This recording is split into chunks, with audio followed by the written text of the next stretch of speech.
শ্রীমুখে আমরা এখন শুনব শ্রীপাদ বাবাজি মহারাজের জীবন আদর্শের কথা।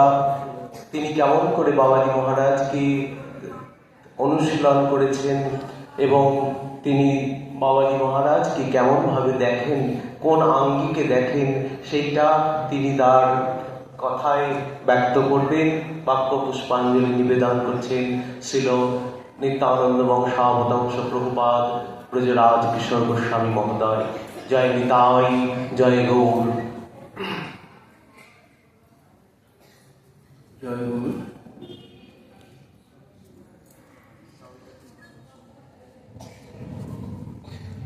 জয় গৌর।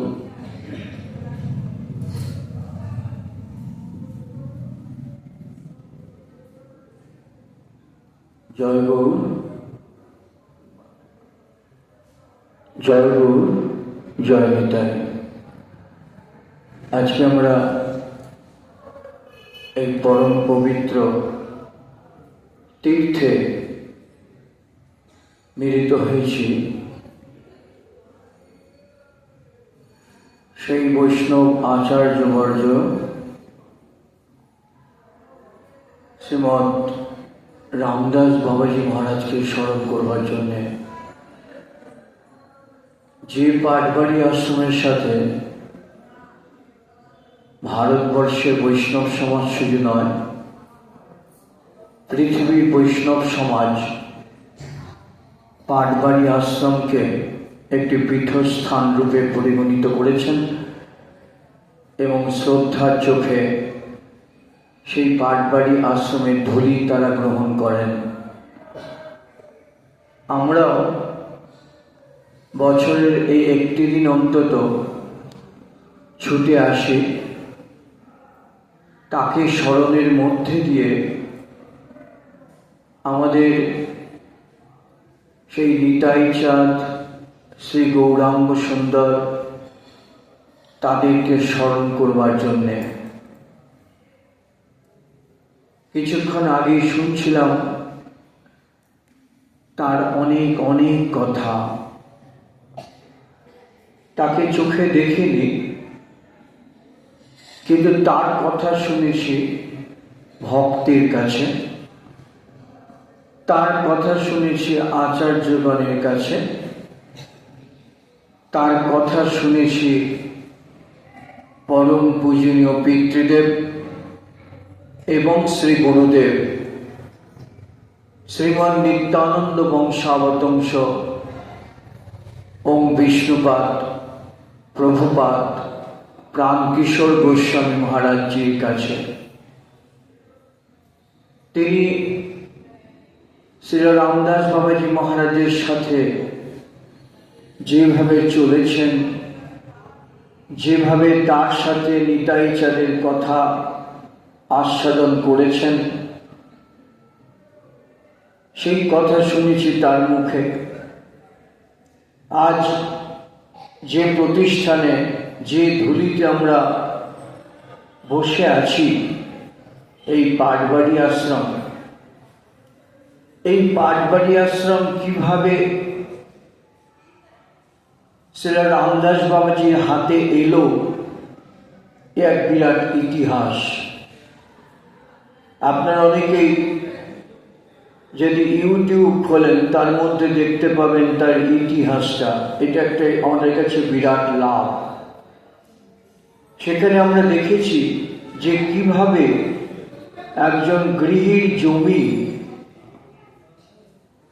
কিভাবে আজকে এই পাটবাড়ি আশ্রমে পরিণত হলো, এবং সেখানে আমরা দেখতে পাচ্ছি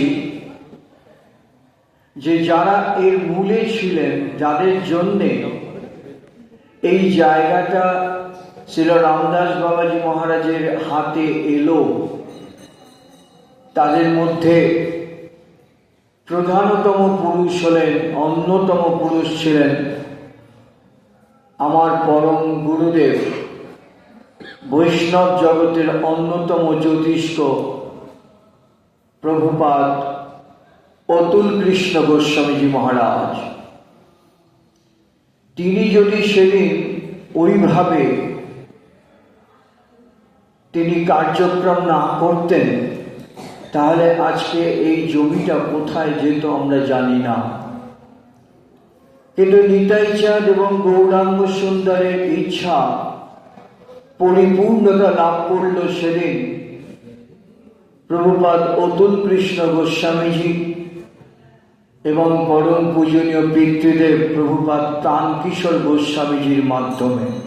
আপনারা ইউটিউবে খুলে যদি দেখেন তার মধ্যে বিস্তৃতভাবে লেখা রয়েছে কিভাবে এই স্থানটিকে রক্ষা করে আজকের এই পাটবাড়ি আশ্রমে পরিণত করা হলো। তাদেরকে স্মরণ করি আজকে বিশেষভাবে প্রভুপাদ অতুল কৃষ্ণ গোস্বামীজি মহারাজ। ঘটনা এমনও রয়েছে যে যার এই গৃহ ছিল, যার এই জমিটা ছিল, তিনি ঠিক করলেন যে না দেবো না।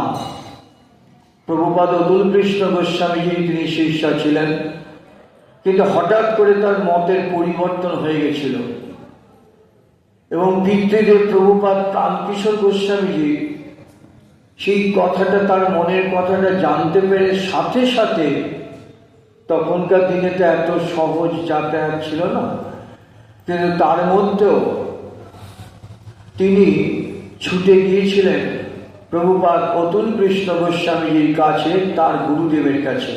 কেন না, এই জমিটাকে রক্ষা করতেই হবে এবং এই জমিটাকে রামদাস বাবাজি মহারাজের হাতে দিতে হবে। ইতিহাস, এগুলো আমার মুখের কথা না, গল্প কথা না, এগুলো ইতিহাস বলছে। এবং সেদিন তিনি প্রভুপাদ প্রাণকিশোর গোস্বামীজি অতুল কৃষ্ণ গোস্বামীজি মহারাজকে নিয়ে সাথে সাথে এটার যেন একটা কোনো ব্যবস্থা হয় সেই জন্যে সাথে সাথে তারা কাজ শুরু করে দিয়েছিলেন এবং দরকার মতন সেই মহিলাকে, অতুল কৃষ্ণ গোস্বামীর শিষ্যাকে রীতিমতন তাকে শাসিয়েছেন। এই কথাটাও সেখানে রয়েছে যে তোমাকে এই জমিটা দিতেই হবে, না দিলে তোমার অমুক হবে। চিন্তা করে দেখুন, সেদিন যদি এই ঘটনাগুলো না ঘটত, আজকে আমরা এই পাটবাড়ি আশ্রম, এই পুণ্যভূমিতে এসে ধুলায় ধূসরিত হতে পারতাম না। সেটা রামদাস বাবাজি মহারাজ বক্তৃতা দেননি, ভাষণ দেননি, ভাগবত পাঠ করেছেন বলেও জানা নেই, কিন্তু তার কলেজের বা স্কুলের বা বিশ্ববিদ্যালয়ের কি জ্ঞান ছিল সেটুকু আমি জানি না, কোথাও পাইনি। শুধু দেখেছি একজন পরম বৈষ্ণবকে, দেখেছি তার মধ্যে একজন পরম ভক্তকে, দেখেছি নিতাইগত প্রাণ একজন যুবককে, যে যুবক সমস্ত কিছুকে দূরে সরিয়ে দিয়ে ওই নিতাই চাঁদে, ওই নামানন্দে নিজেকে ডুবিয়ে দিতে পেরেছিলেন সেকালে। আরো অনেক কিছু প্রলোভন থাকে যুবক বয়সে, কিন্তু সমস্ত কিছুকে দূরে সরিয়ে দিয়ে, ভুলে গিয়ে তার ভাবনায় নিতাই চাঁদের আদর্শকে, গৌরাঙ্গ মহাপ্রভুর আদর্শকে কি করে সফলতার সামনে তুলে ধরা যায়। আর তাই তার গুরু কৃপার দান আস্বাদন করলে পরে তার আখরগুলো, তার পদগুলোর সাথে সাথে তার যে ভাবনা, তার যে ভেতরে অনুরণন, তার যে ভেতরের যে প্লাবন, যেটা আমরা জানি যে ভক্ত যখন ভগবানের ভাবনার মধ্যে ডুবে যায় তার অষ্টসাত্ত্বিক ভাবের উদয় হয়। সেটা রামদাস বাবাজি মহারাজের কথা বলতে গিয়ে প্রভুপাদ প্রাণকিশোর গোস্বামী বলছেন, তিনি যখন নিতাই নিতাই বলে দুয়াও প্রসারিত করে নৃত্য করতেন, তার দু চোখ বেয়ে জলের ধারা গড়িয়ে পড়ত। গামছা দিয়ে বা তোয়ালি দিয়েও সেই চোখের জল মুছানো যেত না। তিনি ধুলার মধ্যে ধূসরিত হতেন, কোথায় পাথরে তার মাথা ফাটলো কি কোথায় নাক দিয়ে রক্ত বেরোলো সেই দিকে তার ভ্রুক্ষেপ নেই, শুধু নিতাই নিতাই নিতাই নিতাই হা নিতাই বলে উদ্দণ্ড নৃত্য করে চলেছেন। পরম পূজনীয় পিতৃদেব প্রভু প্রাণকিশোর বলছেন, আমি দেখেছি এমন একজন যথার্থ বৈষ্ণবকে যাকে দর্শন করে আমার জীবন ধন্য হয়েছে। নিতাই চাঁদের বংশধর রূপে প্রভুপাদ প্রাণকিশোর গোস্বামীকে শুধু নয়, প্রভুপাদ প্রাণগোপাল গোস্বামীজি মহারাজ তাদেরকে রামদাস বাবাজি মহারাজ শ্রদ্ধা করতেন, শ্রদ্ধার চোখে দেখতেন। কেন না নিতাই চাঁদের বংশধর, এই যে নিতাই চাঁদের বংশধরের উপরে যে শ্রদ্ধা, অগাধ ভক্তি, নিষ্ঠা, আনুগত্য, এই রামদাস বাবাজি মহারাজের কাছ থেকে যেন পাটবাড়ি আশ্রম আজও সেই ধারাটাকে বহন করে চলেছেন। তাই আমাদের মতো নগণ্য ব্যক্তিদেরও তারা ডাকেন। যারা উপস্থিত আছেন তারা পণ্ডিত বর্গ, কিন্তু আমি পাণ্ডিত্য আমার নেই, আমার তার সম্পর্কে বলার ধৃষ্টতাও নেই। শুধু আমি যেটুকু তার গ্রন্থ আস্বাদন করেছি, গুরু কৃপার দান যিনি সংগ্রহ করে রেখেছেন, তাকে শত শত কোটি প্রণাম আমার।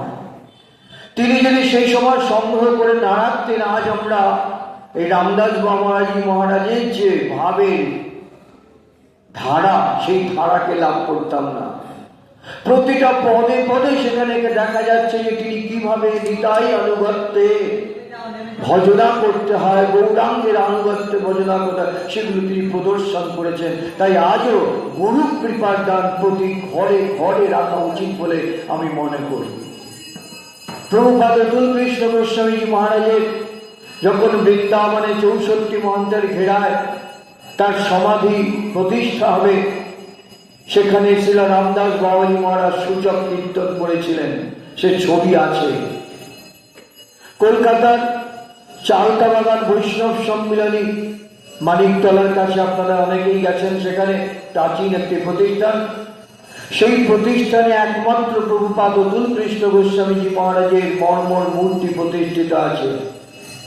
এবং সেই মূর্তি যখন প্রতিষ্ঠা হলো চালতা বাগান বৈষ্ণব সম্মিলনীতে, তখন কলকাতার অনেক বড় বড় মহাজনেরা উপস্থিত ছিলেন, পণ্ডিত থেকে শুরু করে আচার্য থেকে শুরু করে অনেকেই। সেখানেও এই অতুল কৃষ্ণ গোস্বামীজির সূচক কীর্তন করেছিলেন শ্রী রামদাস বাবাজি মহারাজ।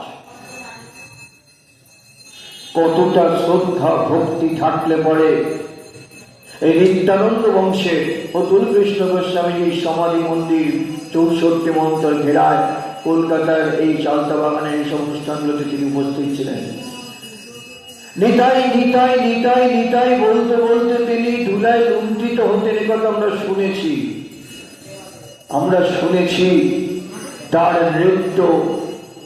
তার নৃত্যের কথা শুনেছি, যারা দেখেছেন তারা বর্ণনা করেছেন তার কথা। এই বলছিলেন যে হাতের কর্তার এর একটা আলাদা মাহাত্ম্য রয়েছে।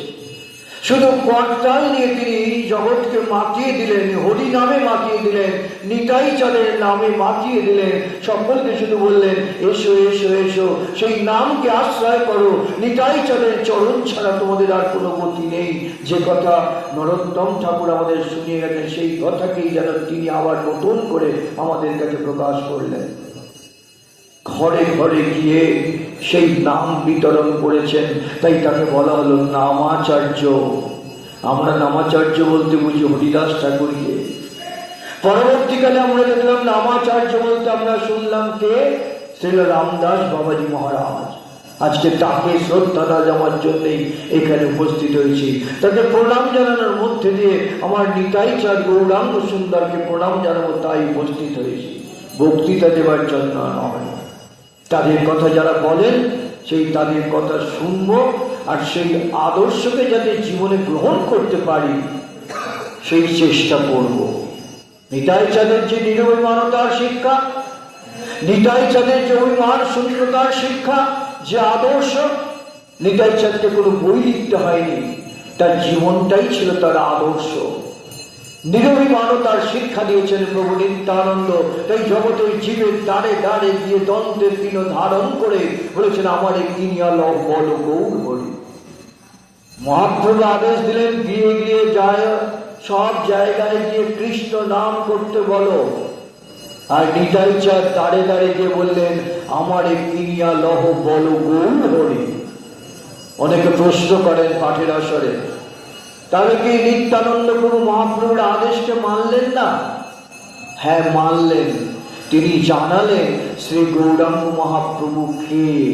সেই শ্রীকৃষ্ণই যে গৌরাঙ্গ রূপে কলির জীবের দ্বারে এসেছেন, এটা জানাবার জন্যে প্রভু নিত্যানন্দ জীবের দ্বারে দ্বারে গিয়ে বললেন, ভজ গৌরাঙ্গ কহ গৌরাঙ্গ লহ গৌরাঙ্গের নাম রে, যে জনা গৌরাঙ্গ ভজে সে হয় আমার প্রাণ রে।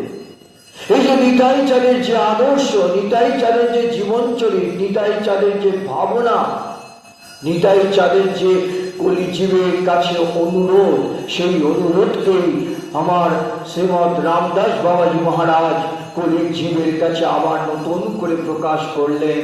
এসো এসো, সেই নাম করো, সেই নামেই তোমাদের একমাত্র জীবন সার্থক হবে। মুক্তি নয়, মুক্তি নয়, মুক্তি নয়, তোমরা সেই গোবিন্দের গোবিন্দের সেবা লাভ করবে। নিতাই চাঁদের কথা বলো, নিতাই চাঁদের ভাবনার সাথে মনটাকে যুক্ত করে দাও, দেখবে তোমাদের জীবন ধন্য হয়ে যাবে।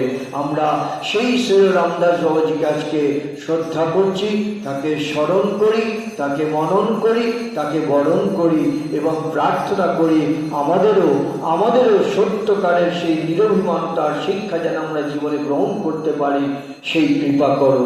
জয় গৌর, জয় নিতাই। জয় নিতাই।